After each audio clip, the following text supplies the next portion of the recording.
Good afternoon and welcome everybody to this session on Trading for Tomorrow, ensuring food systems trade contributes to a successful response to the climate crisis. It's my great pleasure to be your moderator for this next hour. My name is Leni Wallenberg and I'm from Climate and the Alliance of Bioversity and CIAT. So, trade has been an underrepresented topic in a lot of the COPs. Some of you may have noticed that this is the first COP in 3 decades where we have a trade day. And yet trade is an incredibly important lever, as we know, for affecting the sustainability of food systems and agriculture.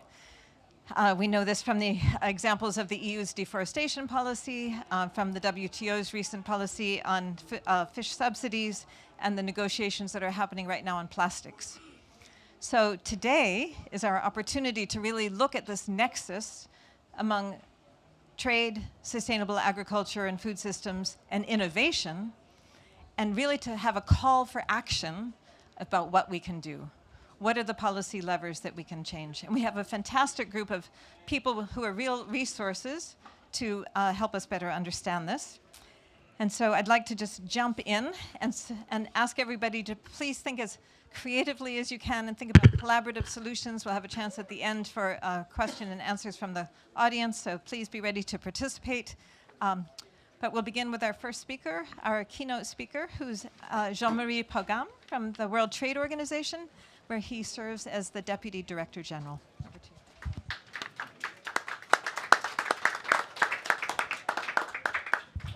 you. Thank you, Madam Moderator. Good afternoon. Excellencies, ladies and gentlemen, the Emirates Declaration on Sustainable Agriculture, Resilient Food Systems and Climate Action comes as a new wake-up call. And as clearly laid out in this declaration, my key message is that the agricultural trade reform in the WTO is fully part of this agenda. The challenges facing our food systems have been overwhelmingly documented. We know that close to 10% of the world population is facing hunger. At least $10 trillion are lost in hidden costs due to unhealthy diets, environmental costs, poverty, and undernutrition. More frequent, intense, long-lasting extreme weather events, changing temperatures and precipitations are reshaping agricultural production patterns. And over 1/5 of total greenhouse gas emissions come from agriculture, forestry, and other land uses. So how do the policies affecting trade and markets matter to those challenges? Markets for food and agriculture remain highly distorted. Current policies incentivize unsustainable production and consumption patterns, especially in the absence of adequate environmental regulation. The OECD has just released new numbers showing the scale of the challenge. From 2020 to 2022, positive support to individual producers amounted to 630 billion per year on average. That is more or less the size of the loss and damage fund, to give you a benchmark.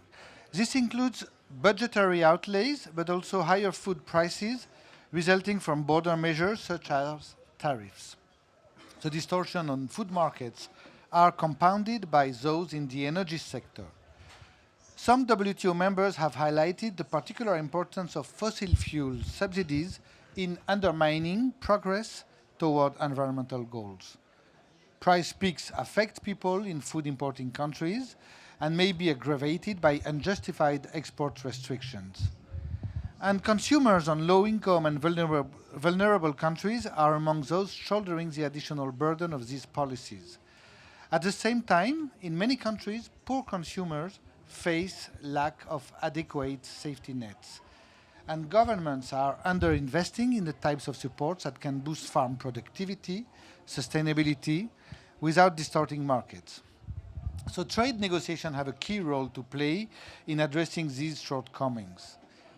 Fairer and more equitable markets would help reduce hunger and malnutrition, as well as support the fight against climate change.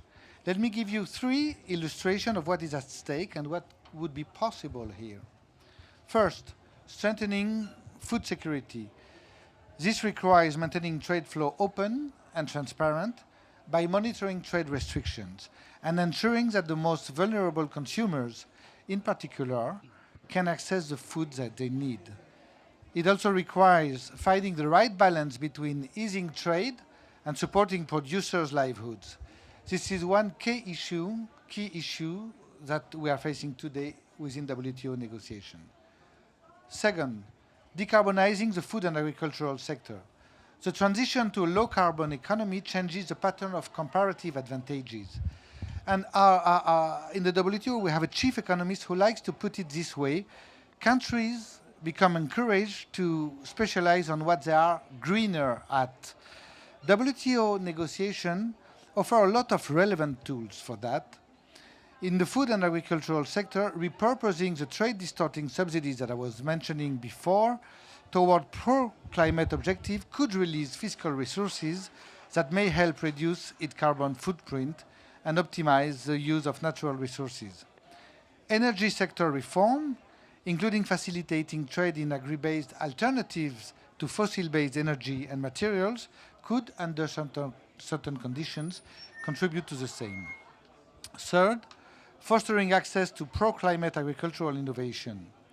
By removing distortion, opening markets, and promoting convergence of product standards based on international references and sound science, trade policy reform can act as a booster for innovation in climate-smart agriculture and dissemination of related technology.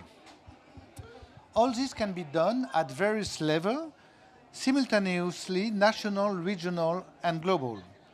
At national level, WTO released today a toolkit, what we call a toolkit of trade policies for climate. Thanks, Dan, for lending it to me for this introduction. And this toolkit contains some ideas of what can be done in a manner compatible with the integrity of the multilateral trading system. Every country can consider its own way to use and leverage those trade policies. There is no one-size-fits-all model, but to the contrary, a lot of diversity here. At regional level, many regional trade agreements and dialogues now include substantial sustainability chapters, including some dealing with agricultural standards. And at multilateral level, of course, I'm proud to report that the WTO has started to rise to the challenge. Last year, our trade ministers expressed their determination to make progress on sustainable agricultural and food system in a landmark declaration on food security.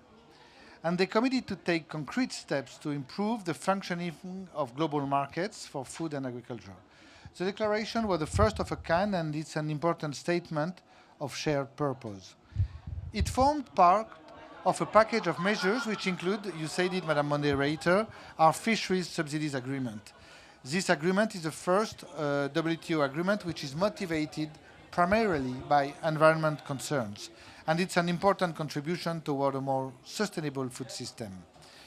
And in the same package, the ministers agreed not to impose any export restriction on food bought by humanitarian aid from the World Food Programme. Is this enough? Of course not.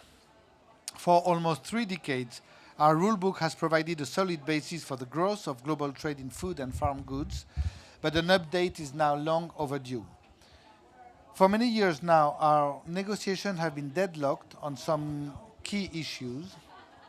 And in the next February, our ministers will meet again, our trade minister will meet again, not far from here, in Abu Dhabi, for our 13th ministerial meeting. They will try to find a way forward on thorny issues around domestic support and the rule governing the food that is being bought at minimum prices for public stock. High on the agenda will also be unresolved questions about improving agricultural market access and the impact of food restrictions on other countries. Ladies and gentlemen, for trade policy to meaningfully support sustainable food system, we need to succeed in revitalizing agricultural trade reform at this very next WTO ministerial meeting. And the climate community needs to be actively engaged with trade policy makers because this is directly linked to the achievement of your objectives. Please support the WTO negotiation so that they can contribute to the sustainable food system transformation that we need. I thank you for your attention, and I wish you very productive and fruitful exchanges. Thank you.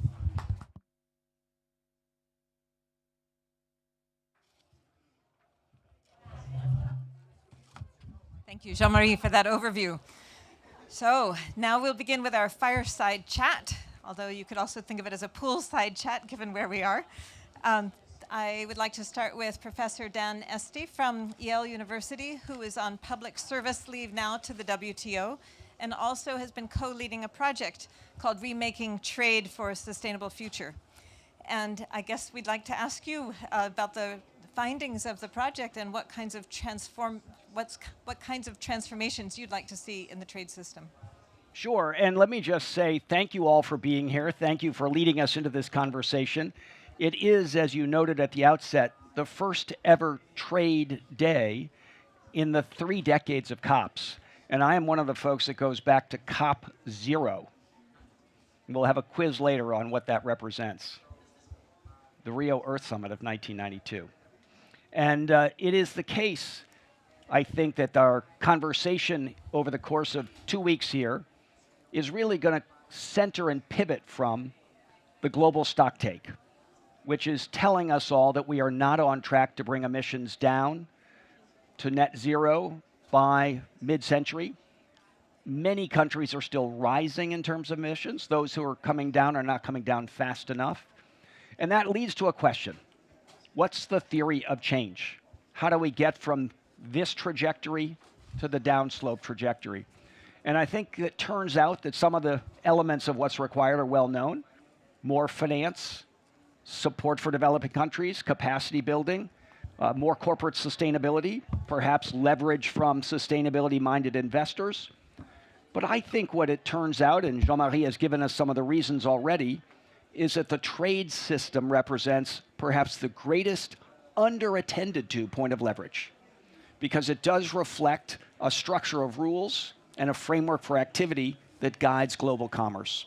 And this VILAR framework for a sustainable trade system that I have done with a network of academic colleagues, policymakers, researchers, tries to lay out not just what Jean-Marie told us, which is what the trade system is doing already, but what it could do if there was a commitment to strengthening the system with a sharper focus on sustainability. And I want to suggest that this is not just a theory or some ideas from a bunch of professors that got together, but it really is taking seriously the first paragraph of the agreement that set the World Trade Organization up when it launched in 1995. And that first paragraph says, and I'm paraphrasing, that the trade system is not an end in itself, but is a means to the end of a sustainable future. And it's got a real mandate for sustainable development that I would argue has been under-attended to in the work over the last 3 decades. And so I think there's an opportunity to step up, and that's what this VILAR framework represents. Happy to provide any of you who'd like a copy of this 8-page policymaker summary. Behind it is a 160-page document for the few of you who are really interested in diving into the details, available at remakingtradeproject.org. And I want to highlight just a few quick elements of that agenda, and then we'll come back to this as we get into the conversation. First, let's have the ministers gathered in Abu Dhabi in February reassert that the purpose of the system is sustainable development. Simple. It's not saying anything new. It's been around in this document, in this structure of the WTO since its founding, but it'll be important to remind people. Number 2, I think it's important and valuable for the trade system to recognize the context that it operates in today, which is different from 1995 or from the 1940s when the system was launched. And in that regard, climate change, the reason we're all here, needs to be put into the context of how the WTO operates. So I would very much like to see in Abu Dhabi ministers commit to operating the trade system in a way that supports and reinforces each country's efforts to meet its climate change commitment, helping countries meet their nationally determined contributions. And I think there's some WTO work streams that would help us get there. We can go into that in more detail. Number 3, I think there's a lot of interest in standards.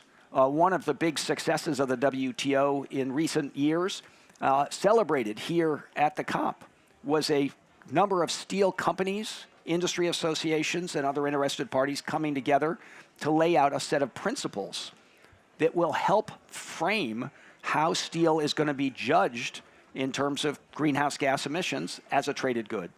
And getting common agreement on that, rather than having certain parties do their own version of it, is extremely valuable to the sense of legitimacy of a process by which there's going to be some penalty tariffs imposed on products going to certain markets that don't meet these sustainability standards that are being put forward, climate change in particular. But there's a broader set of sustainability standards that need that same inclusive, careful, multilateral, science-based, analytically rigorous process to give them a foundation that is seen as legitimate. Finally, and most importantly, I hope we come back to this, I think the WTO approach to subsidies needs a fundamental rethink. For all of its history, the trade system has asked a big question, one question, when confronted with the possibility that some government is putting forward money, subsidizing a certain set of policies that advantage domestic industries as opposed to their competitors abroad. And the question is that funding trade distorting? This academic team, the VLAR Framework Group, asks a different starting question. What's the purpose of the subsidy? And there's a different answer depending on whether that purpose is sustainability enhancing or sustainability diminishing. And that I would pitch to you as an extraordinary opportunity to drive agriculture onto a sustainable trajectory and really make our global food systems a much greater contributor to the pathway towards a net zero future. And I'll be happy to get into that in more detail in the second round. Great, thank you, Dan. So we have an organization already positioned to address sustainability in the trade world. It just needs to perhaps reawaken and confirm and affirm its directions. Thank you. So now our next fireside chatter is Marlies Grubelaars. Yes. Thank you. From South Africa. She is the South African Youth Farmers Representative in the Gymnasium Program of the World Farmers Organization. And for you, Marlies, I'd like to ask, what challenges and opportunities do you see for especially women and youth farmers in the world of the trade system? Thank you, Ava. So at the basis of any value production chain, there's your production input costs. And access to finance is usually the first challenge that women and youth are facing. And this is for three reasons mainly. Where the first reason is the ownership of land. We don't usually own the land that we farm on to take to the bank as collateral to get those loans. The second challenge is to have a track record, to have proven profit record that you can use as credit merit to get funding for your farming enterprise to start competing. And then the third reason is the regional government's policies in certain areas is not supporting the development of primary producers. And policymakers should not just only take sustainability into consideration, but they should also have the willingness to create policies where development and your primary production is supported. So I have an example of what you just spoke about sustainability in South Africa. We are currently having what we call PESI vouchers. So there's funding given to certain enterprises where they can, if you are a PESI voucher holder, you can go and get all your farming equipment and everything from them. But working in the animal science industry, selling feed, actually, I can see the trend that the first round is very successful. They get everything they need and they start. But there's no capacity building, there's no knowledge development on how to actually then trade after that, so there's no sustainability. Those first-time farmers only farm the first round and then it stops after that. Yeah. So, sorry, to round off, I feel a holistic approach needs to be taken into consideration to not just give the funding, but to give the knowledge and the education and the capacity building to make it sustainable for the future. Thank you. So the farmer's perspective on the products that you produce could be better produced if you have this more holistic approach that involves capacity building. Definitely. Yeah. Thank you. All right. Our next speaker is Donald Brown from IFAD, the International Fund for Agricultural Development. and he is the Associate Vice President, Program Management. Donald, the question for you.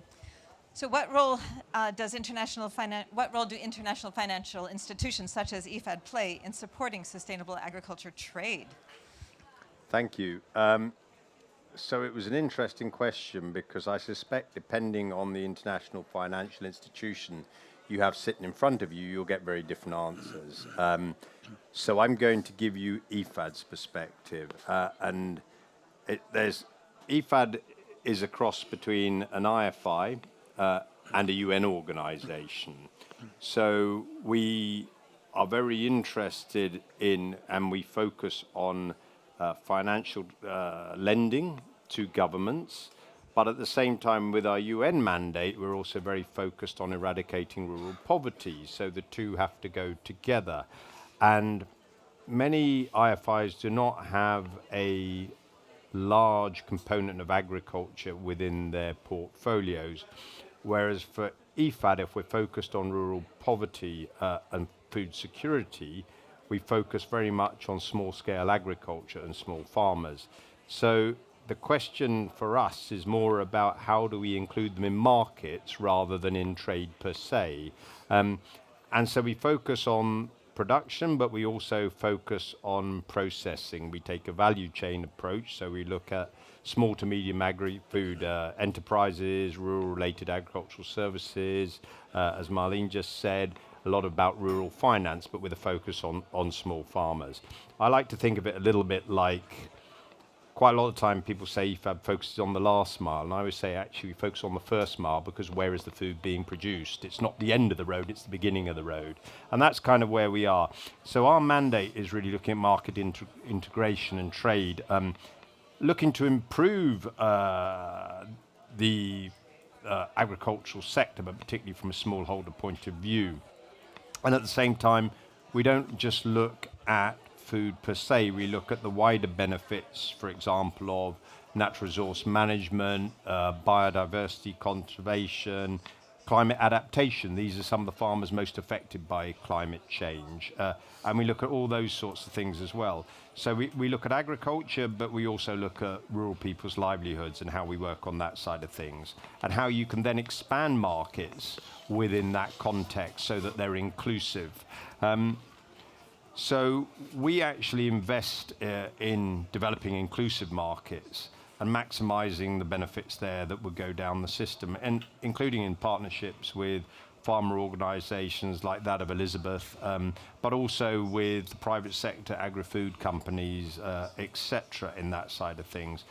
Our primary focus, like most IFIs, though, is working in partnership with governments because we lend money to those that can borrow at very concessionary rates, but at the same time, we focus very much, I think, on public good aspects of markets in terms of there are many organizations that will invest in improving farmers' productivity, invest in agriculture, but we use development finance particularly to try and be catalytic in things like investing in services, investing in rural infrastructure. For IFAD, that would be things like access roads, roads to farms, tertiary roads in that side of things.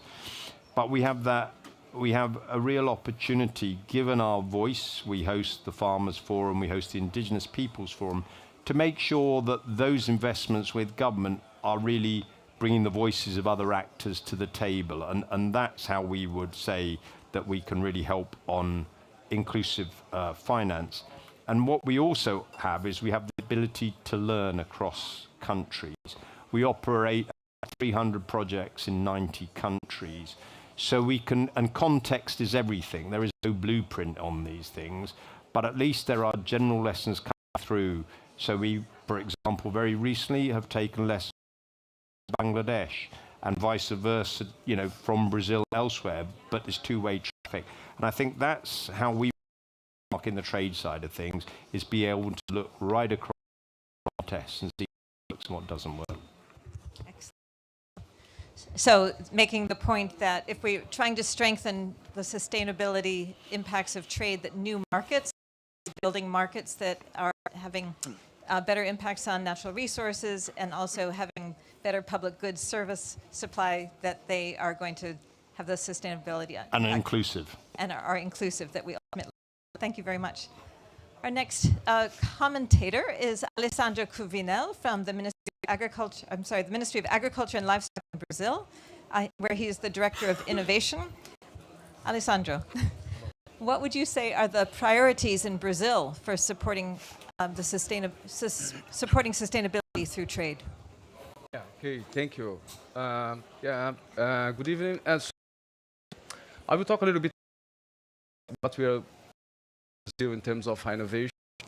I am responsible for the Department of Innovation, the Ministry of Agriculture, and I also have 12 years working in the food industry before I started to work for Embrapa. It's a science and technology company, and Ministry of Agriculture. So this background brings me this view in terms of the importance of the trading and the trading with sustainability, also with innovation. So our structure, we are working in terms like genetic research, for example. So of course we don't have a civil to solve the problem of sustainability, only changing the key. So it's a lot of efforts to do that. For example, to have a new variety, of course we spend at least 10 years to have a variety. So it takes a lot of time. And if we want to have crops with more resilience, we need to work 10 years before to achieve that. And to do that, we have for genetic research in the Ministry of Agriculture to connect and to protect the biodiversity investments we make to have all this biodiversity conserved in situ, ex situ, and on farm. The two ways of conservation. It's not only in the forest that we conserve. We also conserve in germoplasm banks, for example. And we have also another program very interesting. It's the Bioinputs program. And so the reason that I'm talking about that is because we need, I heard my colleague here is talking about the standards of sustainability, etc. And I agree that when I worked for Unilever, we developed the Sustainable Agriculture Code in the 19th. So more than 20 years ago, we were sustainability and developing the sustainable supply chains. And so the Bioinputs program that we are developing in Brazil, we are reducing the cost of production. Farmers are reducing 50% using biological products. So we are reducing the use of fertilizer, reducing the use of pesticides. So it's a very specific politics that we are developing in Brazil. But of course, we cannot just copy and paste for other regions. But of course, the main strategy can be used for other regions. So it's just an example to connect the innovation with biodiversity, because all the products that we use to develop this microbial microorganisms that we use for bioinputs, they are from the biodiversity. So we are using the biodiversity to promote sustainability, to increase the yield, reduce the cost. So it's a very interesting case that we are using. And to give you an example, we also, for example, for soybeans in Brazil, we use zero nitrogen. So what does it mean? It means millions of tons of nitrogen that we don't need to use. And as you know, nitrogen, we have with oxide nitroso and NO2, that is 250 times more impactful for the climate change. So we are now developing new technologies to use also to reduce the nitrogen for grass, for corn. So we have new technology, and we are improving the investment in this program to reduce also the use of nitrogen for corn and for grass. So we are talking about a huge amount of fertilizer that we are not going to use. And this is also a connection between biodiversity and innovation and marketing, etc. Well, so we have also two important programs. One of them is the connectivity program. because what's the connection between connectivity, internet connectivity for the farmers with trading? So if we have traceability, for example, how can we have traceability if you don't have connectivity? If the farmers cannot have access to a system, put his data over there, and have all the traceability. So today we have in Brazil only 23% of covered. So we have a program that we are going to improve at least for 50%. We have money, and this money will be used to make the structures. Each 1% activity that we reach in Brazil, we have the increase in the gross value of the production in 2 billions. It's very important. People don't talk about here in the COP28. I'm participating in the negotiations and talking about connectivity, but it's very, very important in terms of how to have a just transition to reach the smallholders, all the farmers, that they can access the technologies to use the more sustainable technologies. And the other area that we are working in the innovation ecosystems. Of course, Brazil is a huge country, and we have a lot of difference inequalities. So it's important also for us to develop the innovation ecosystems with the subnationals, and we are developing protocols and working together with the states to develop the agricultural innovation tailored for each region, for each reality that they have. So what I would say is that it's very complex. There is not just one solution, but I would summarize saying that regarding the trading and the trade system, that how trade system could help us is to add value for the sustainable production. So it's very, very important, we as consumers, to add value for the sustainable productions, because otherwise it's very tough to move forward and move the systems and make the farmers take the decision to do what they need to do. Okay, so I think that this transition we will need more efforts in the beginning. It's the opposite of what happens, for example, when we have GMO-free. Because I used to be a buyer of non-GMO soybeans. I'm just summarizing. Yeah. And we start with a very low cost to buy GMO-free, but after that it starts to increase because all the markets change for GMO.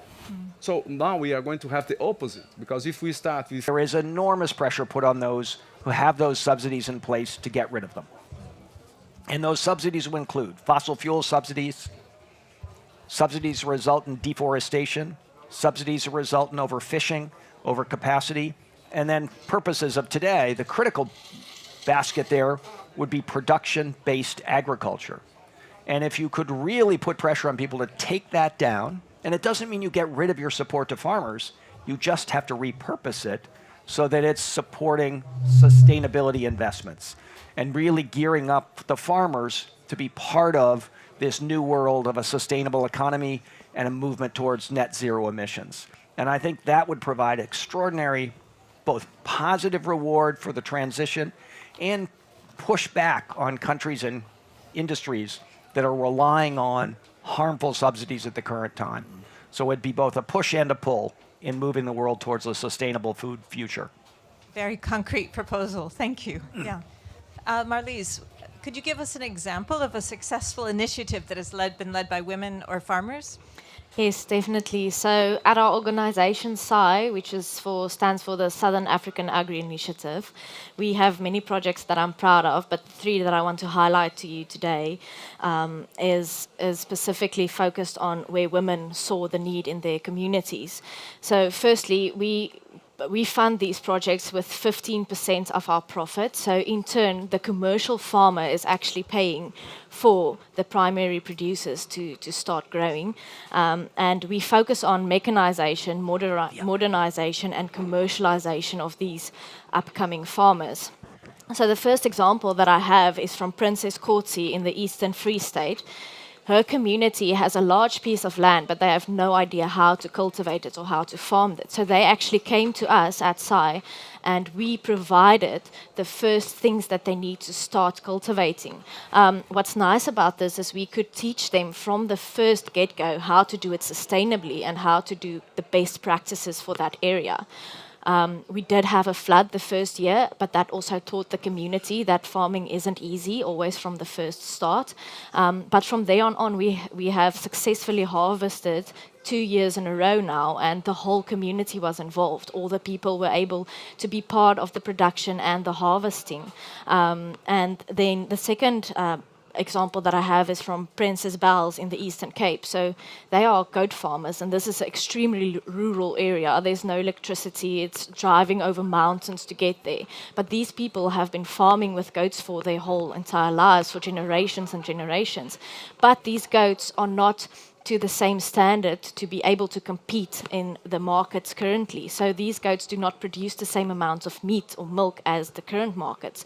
So what we did is we took better genetics to them, and not just that, we took vets to them and we taught them how to actually use their land more sustainably, to actually start maybe camping off lands, because the goats were just walking around everywhere.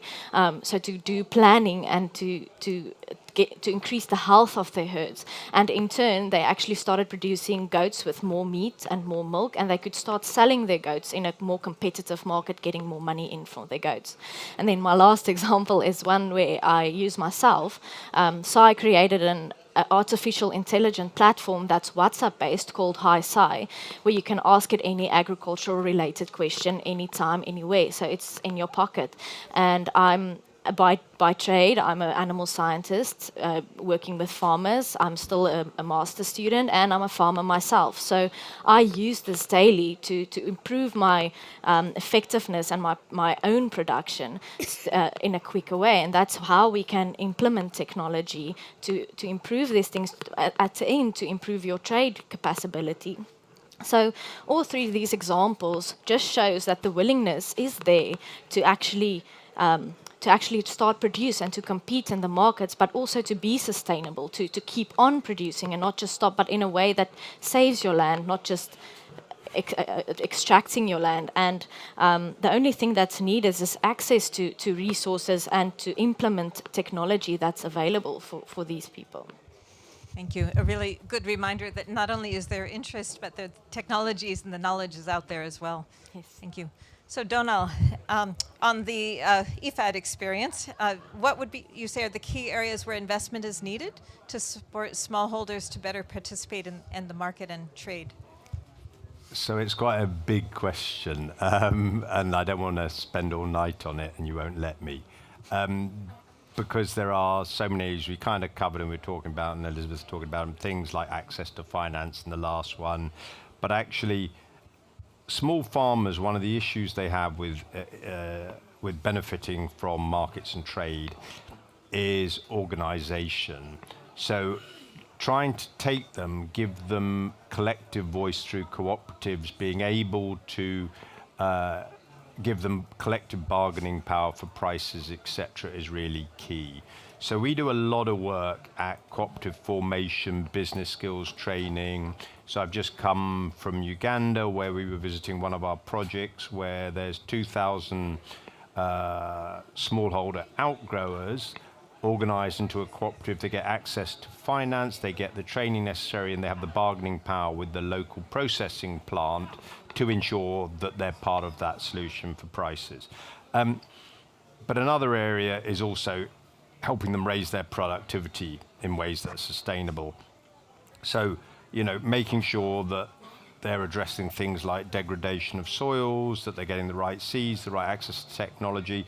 And actually, I really like, and very often it's lack of information once they have a certain level of capacity. And I really liked Elizabeth's example, because one of the ones that we would have was be from Cambodia, where we have been in a partnership with Intel, but also with the government of Cambodia, and they increased their exports of rice by over 1 million tons a year.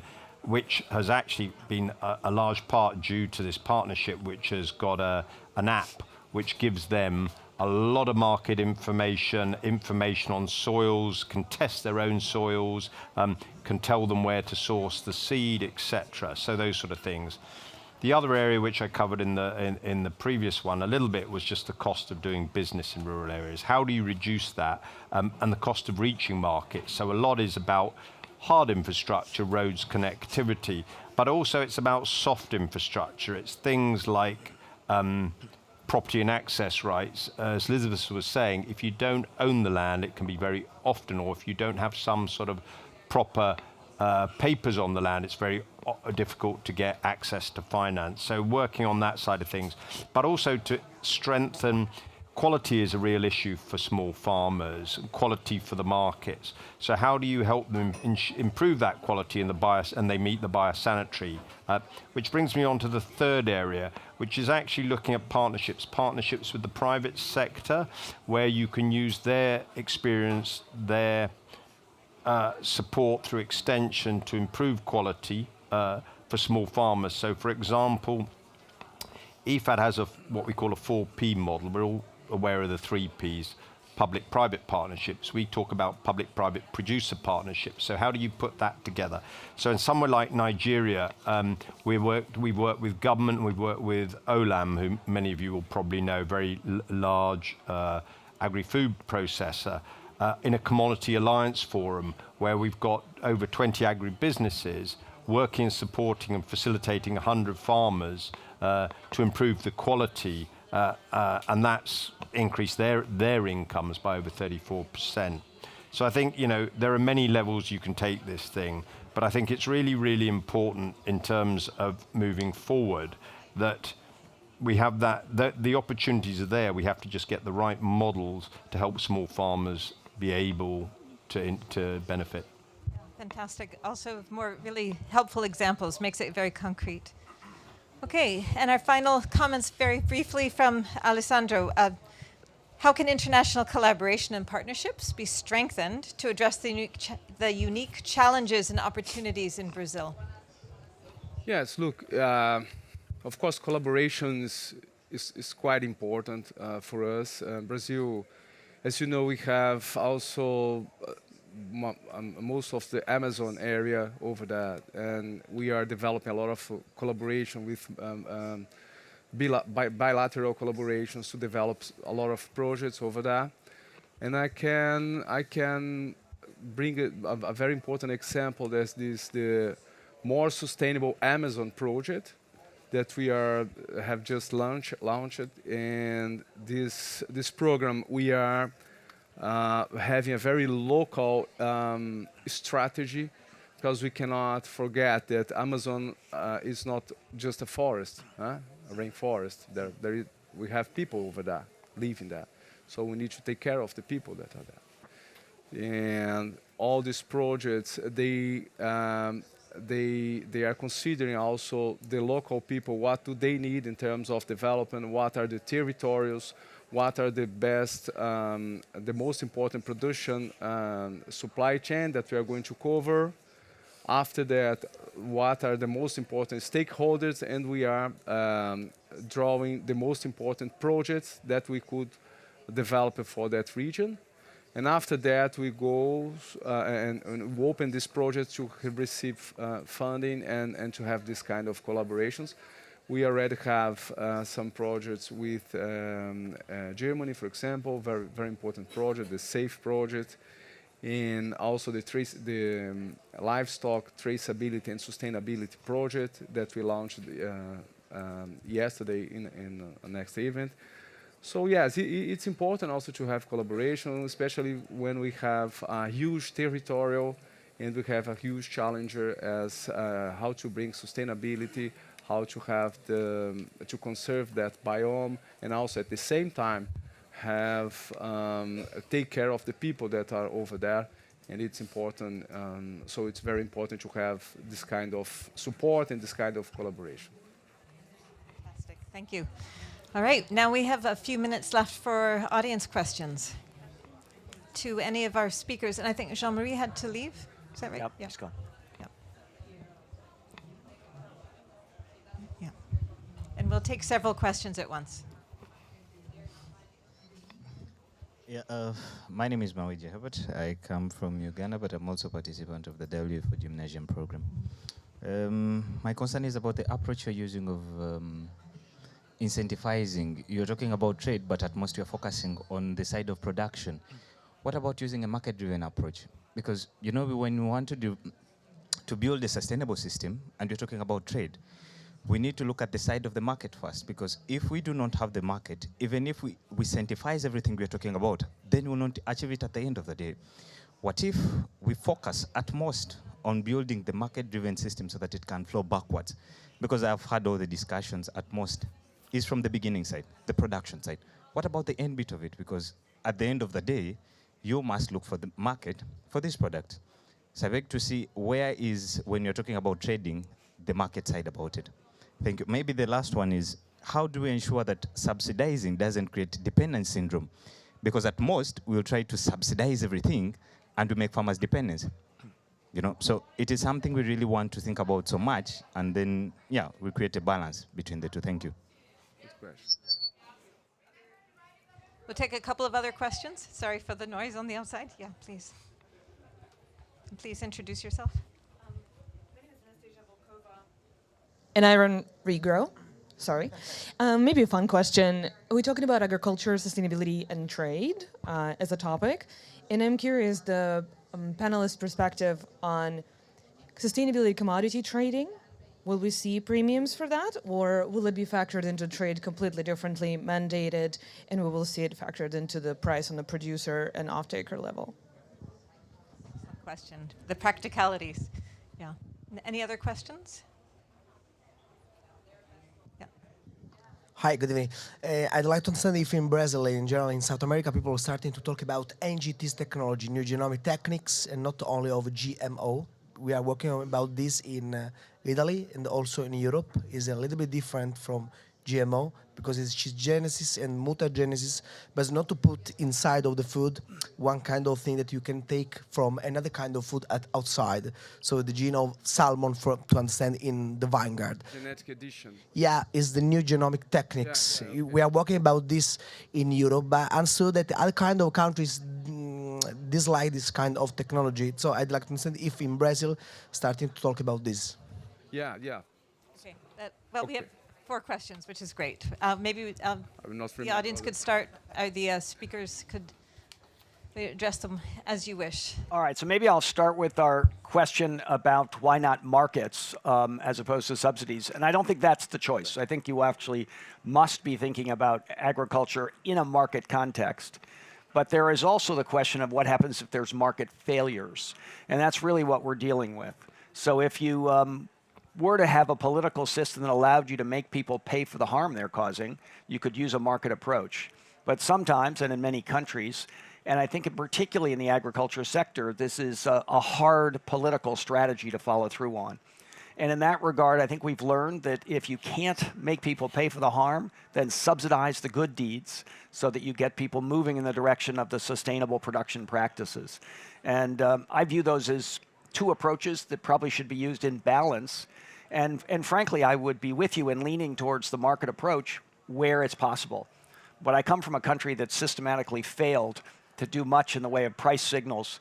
And I think if you want certain countries to move towards a sustainable future, it may be on the payments for good deeds as opposed to the penalties for causing problems. Out of sticks. Any other? Yeah, no, just regarding his question, yes, I agree with you in terms of, I think we could put, and we need to put more efforts in terms of the market, really. The market drives a lot of things. The value is over there. When I was working for Unilever in that moment, I remember was in 90s, 94, Walmart asked Unilever to have a more sustainable supply chain.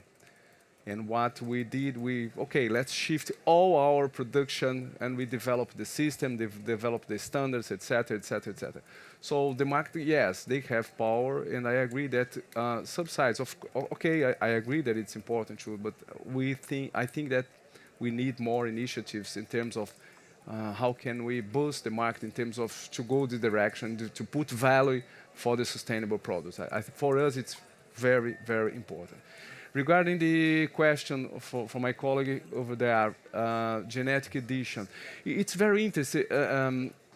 We need to be careful regarding the regulatory issues. Okay, to recall what happens. Of course, the audience here is quite young, but what happens in terms of GMO is that we took the decision to have a very tough regulatory for GMO.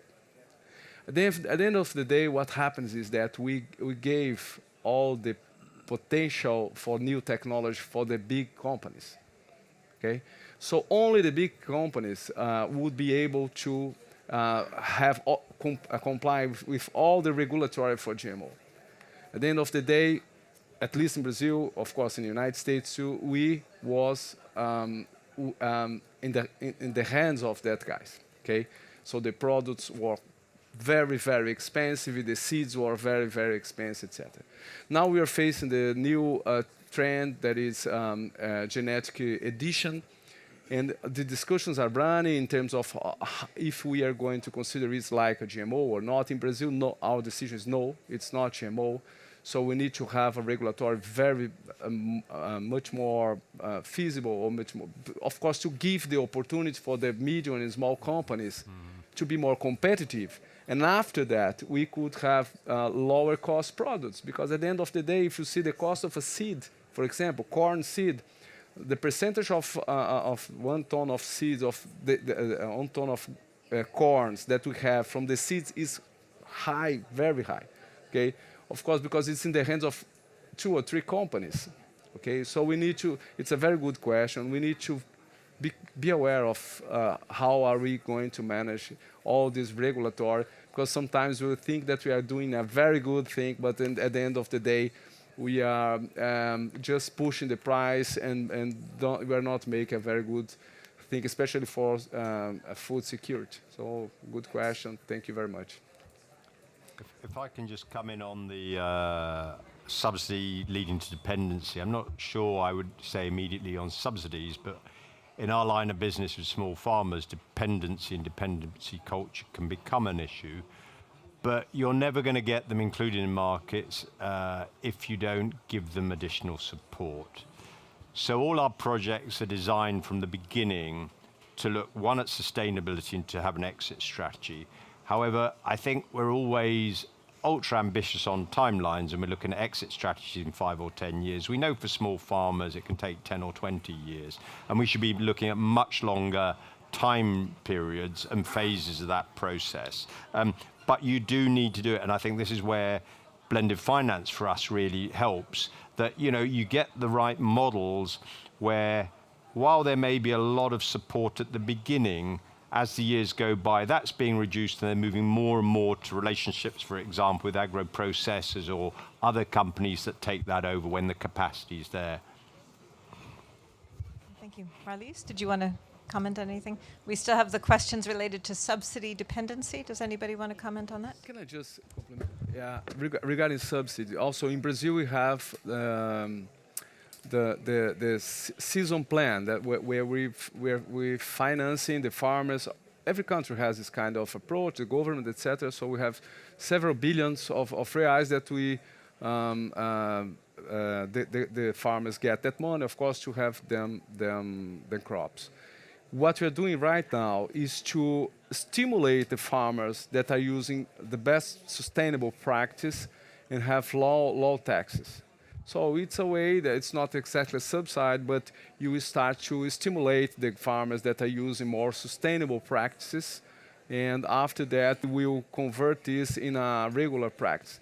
And another point is that in general, sustainable intensification, that is what we are doing in Brazil, sustainable intensification, it's very important. In general, we increase the yield and reduce the cost. So after the farmer starts to use this practice, he will not stop to use them. So it's important to make the change. So this is a very important tool when we give low rates for financing the crops. Okay. mine was sort of answering subsidies, but maybe even to give you an example. So, for example, access to improved seeds for smallholders. Very often they can't afford that straight up. So we may give them a subsidy, say 80, 60, 40, 20 over the period, but that's linked to financial training, but also to setting up bank accounts, access to savings and credit.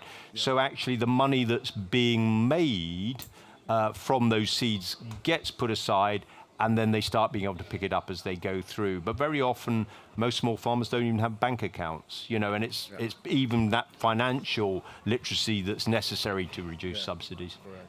Thank you. Great.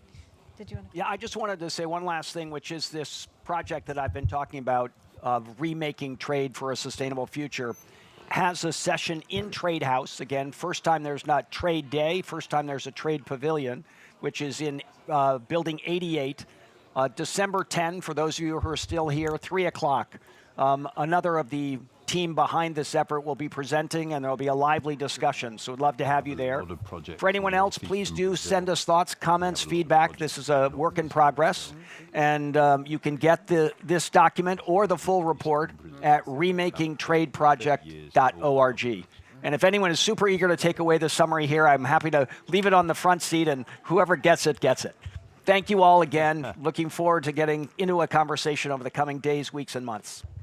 So that's a nice note to wrap up this session. I just want to comment what an honor it is to have this discussion about trade by looking at the farmer level at what's possible to produce to support a more sustainable trade, then at the market level to develop the markets that will pass those products through, to talk at the national level, the innovations also and the regulation that can support the trade and the innovative products, and then at the international trade level, the kinds of rules that countries can agree on.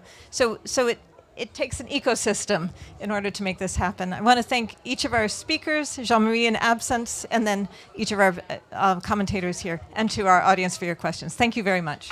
Thank you.